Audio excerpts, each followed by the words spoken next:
We hear so much about the Zionists and Zionism these days.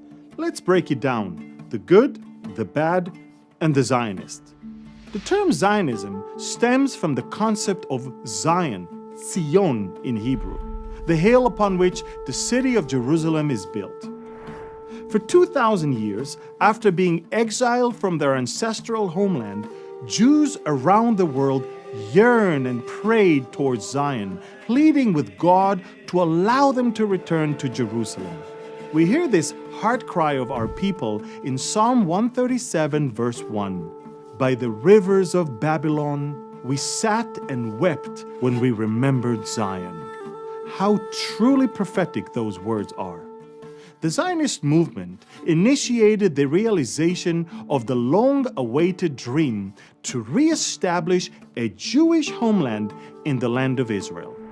It is clear to us now more than ever that the establishment of the State of Israel in 1948 was the fulfillment of God's promise to gather His people back to Zion.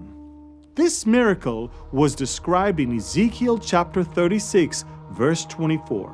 For I will take you from among the nations, gather you out of all countries, and bring you into your own land.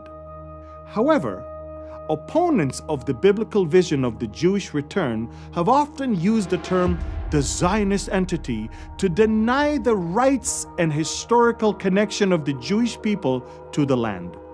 This narrative portrays Zionism as an illegitimate colonial project. Figures such as Osama bin Laden adopted this rhetoric. For example, in his 1996 fatwa, which was his manifesto of war against the West, he frequently condemned the Zionists rather than mentioning the name Israel. Despite this hostility, it's important to recognize that Israel's modern rebirth is intertwined with the Zionist vision grounded in God's biblical promises. And Israel's blessing is directly connected to God's blessing to the world. Isaiah chapter 2 verse 3 predicts people gathering in Jerusalem to learn God's ways.